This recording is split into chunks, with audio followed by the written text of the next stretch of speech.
दिमोलिक से 3 फिल्में तमिल में रिलीज हुई हैं। एक है ड्यूथन हिजन थेन डीजल, जिसे मैंने अभी तक नहीं देखा है, देखना है।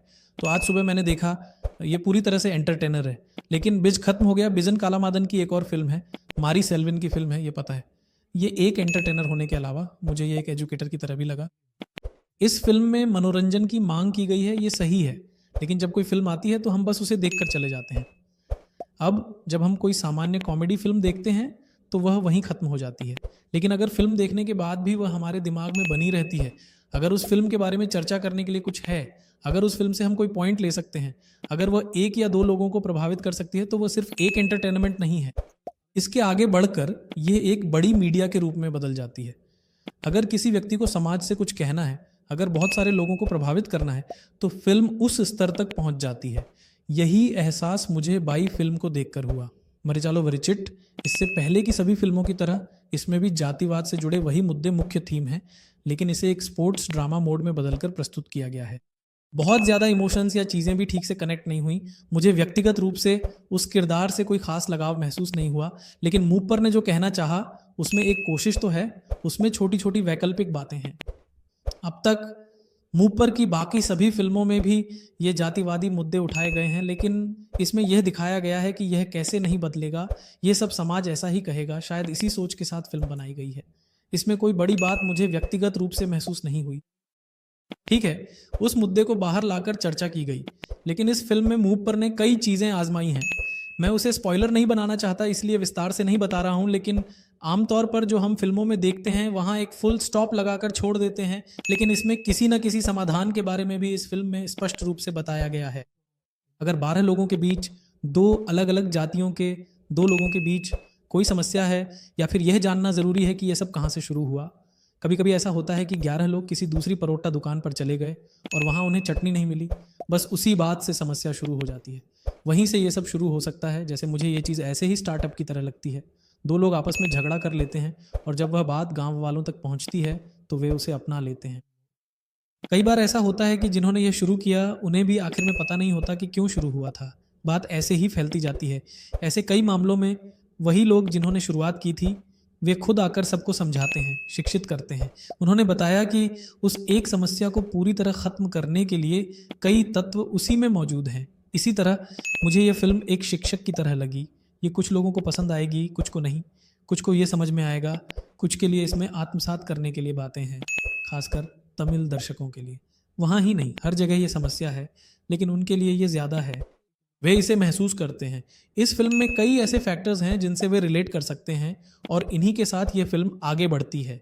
इसलिए जब मैं इसे मारी सेल्वराज की दूसरी फिल्मों से तुलना करता हूँ तो मुझे ये थोड़ा ज़्यादा, ऐसे देखने के बाद मुझे लगा कि ये एक इन्फ्लुएंशियल फिल्म है, सिर्फ एक एंटरटेनर से कहीं बढ़कर। अगर मैं सिर्फ एंटरटेनमेंट वैल्यू के हिसाब से देखूँ तो मुझे ये फिल्म थोड़ी लंबी और कहीं कहीं सुस्त भी लगी, जैसे कि इसे थोड़ा खींचा गया हो। लेकिन फिर भी जैसा कि मैंने कहा, इस फिल्म का एक मकसद है। ये कोई सामान्य साधारण कबड्डी फिल्म नहीं है, ये एक कॉमेडी है। फिल्म का मुख्य थीम कॉमेडी है और कबड्डी को एक बेस लेयर की तरह इस्तेमाल कर इन बातों पर चर्चा की गई है। अगर फिल्म की मुख्य लाइन देखें तो यह एक अंडरडॉग किरदार की कहानी है कि वह कैसे प्रो कबड्डी प्लेयर बनता है। इस सफ़र में वह कहाँ से उठकर फिनिक्स की तरह ऊपर उठता है, उसे किन समस्याओं का सामना करना पड़ता है और कहाँ उसे रुकावटें मिलती हैं, यही इसमें दिखाया गया है। इन सबको तोड़कर वही एक किरदार बाहर निकलता है, यही फिल्म का मुख्य उद्देश्य है। घटना बस इतनी ही है, लेकिन उसी एक किरदार के जरिए बहुत सारी बातें, बहुत सारे किरदारों की परतों को छूते हुए कई बातें कही गई हैं। इसी वजह से मुझे ये चीज़ बहुत गहराई से जुड़ी हुई लगी कई बार। लेकिन जब मैं इसे सिर्फ एक एंटरटेनमेंट वैल्यू के नज़रिए से देखता हूँ तो सच कहूँ तो मैं थिएटर के पास बैठा था, फिर भी मुझे ऐसा महसूस हुआ। जब मैंने समय देखा तो 2 बजे से ज़्यादा हो चुके थे और अभी भी फिल्म बाकी थी। 2.5 घंटे, 2.5-3 घंटे जैसी बातें कहकर ये लोग फिल्म की लंबाई 13 घंटे के करीब बता रहे थे। लेकिन ऐसा लगा जैसे सुबह घुसकर शाम को बाहर निकला हूँ, क्योंकि इसमें बहुत सारी बातें हैं। इसे ठीक से कहें तो ये एक proper coming of age film की तरह है। जैसा कि मैंने पहले कहा, वही एक किरदार 11 कबड्डी खिलाड़ी की बचपन से लेकर 1111 तक के समय के दौरान जो घटनाएं होती हैं, वही सब इस फिल्म में इस तरह दिखाया गया है। लेकिन इनमें से कुछ भी स्पून फेड करके नहीं दिखाया गया है। ये कोई ट्रांसफॉर्मेशन करके तुरंत खत्म कर देने वाला कार्यक्रम नहीं है। इसके बीच में बहुत दर्द है, बहुत सारे बलिदान हैं और बहुत सारी तनावपूर्ण परिस्थितियां हैं जिनका सामना करना पड़ता है। इन सबको पार करके ही उस एक किरदार को आगे बढ़ना होता है, इसलिए ये सब कुछ धीरे धीरे ठहराव के साथ दिखाया गया है। इसी वजह से ये फिल्म आपकी धैर्य की परीक्षा भी लेती है। ये फिल्म बहुत लंबी लग सकती है या फिर जैसा हमें महसूस होता है वैसा ही लगेगा, लेकिन इसके बीच में जैसा मैंने कहा बहुत सारी बातें कही गई हैं। भले ही जैसा मैंने कहा फिल्म ने बहुत समय लिया हो, लेकिन मुझे कहीं भी बोरियत या किसी तरह की सुस्ती महसूस नहीं हुई। यानी फिल्म देखते हुए ऐसा नहीं लगा कि यह आगे नहीं बढ़ रही है। कहानी आगे बढ़ती रहती है, लेकिन गति बहुत धीमी है। फिल्म बहुत ही धीमी रफ्तार से आगे बढ़ती है। इसलिए ही मैंने कहा कि यह कोई एंटरटेनर फिल्म नहीं है जिसमें सब कुछ जल्दी जल्दी होता है, बल्कि इसमें सब कुछ धीरे धीरे, बहुत धीरे धीरे होता है। अगर किसी किरदार का ट्रांसफॉर्मेशन हो रहा है तो उसे किन किन स्टेजों से गुजरना पड़ता है, वही चीज़ दर्शकों को भी धीरे धीरे समझ में आती है। एक किरदार के बाद दूसरे किरदार का नज़रिया, कभी कभी शुरू में वह व्यक्ति विलेन लगता है, लेकिन थोड़ी देर बाद जब उसका नज़रिया सामने आता है तब लगता है कि जो ऊपर से कहा गया था वह सही है। उसके बाद ही मैं अगले किरदार के बारे में बताता हूँ। ये इसी तरह चलता है धीरे धीरे। जैसे किसी कमिंग ऑफ एज कहानी में एक सही ट्रांसफॉर्मेशन होता है, वैसे ही किरदार की दृष्टिकोण को ध्यान में रखते हुए बिना ज़्यादा जटिलता के किसी भी आम इंसान को आसानी से समझ में आने वाले तरीके से बहुत ही सूक्ष्मता से इस फिल्म में इन बातों को चर्चा की गई है। सच कहूँ तो विक्रम ने उस किरदार को जिस तरह निभाया है मैंने कभी सोचा भी नहीं था।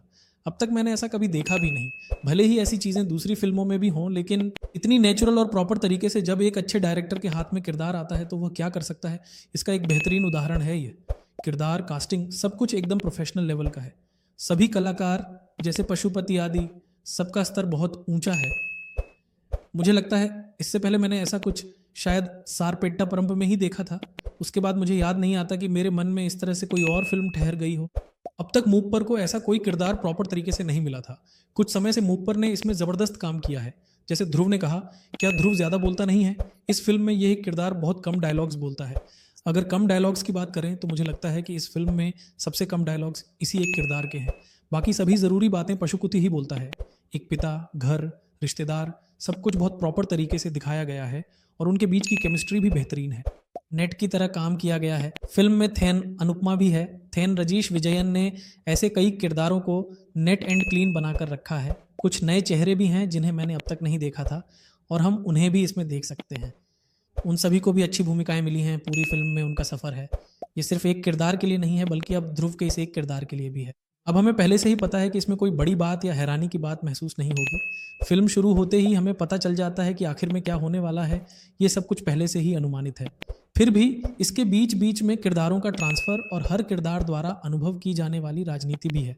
वे उस राजनीति पर चर्चा करते हैं और फिल्म में इसे नेट की तरह बुना गया है। मुझे एक अच्छे शिक्षक जैसा महसूस हुआ। बाकी फिल्मों में भी ये मारिसेल्वु राजा के बारे में ही है। बाकी फिल्मों में भी ये बातें इसी तरह से कही जाती हैं, लेकिन सिर्फ कहने तक ही सीमित रहती हैं। लेकिन इस फिल्म में क्या करना चाहिए, कौन कौन से बदलाव लाने चाहिए और कैसे लाए जा सकते हैं, ये सब कुछ किसी भी आम आदमी को समझ में आने वाले तरीके से बहुत ही सरल भाषा में बताया गया है। बाइसन निश्चित रूप से देखने लायक एक चीज़ के रूप में मुझे महसूस हुआ, लेकिन साथ ही यह भी ध्यान में रखना चाहिए कि यह एक एंटरटेनर नहीं है।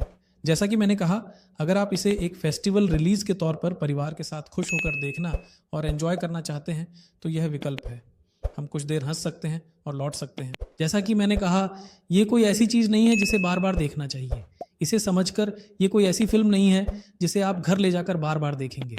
इस तरह की फिल्म है। तो सोमार की फिल्मोग्राफी में यह एक और अच्छी शानदार फिल्म है। पायसन को निश्चित रूप से थिएटर में ही जाकर देखें। अगर आपने पहले ही पायसन देख ली है तो इस फिल्म के बारे में आपकी राय नीचे कमेंट में ज़रूर बताएं। फिर किसी और वीडियो में मिलेंगे।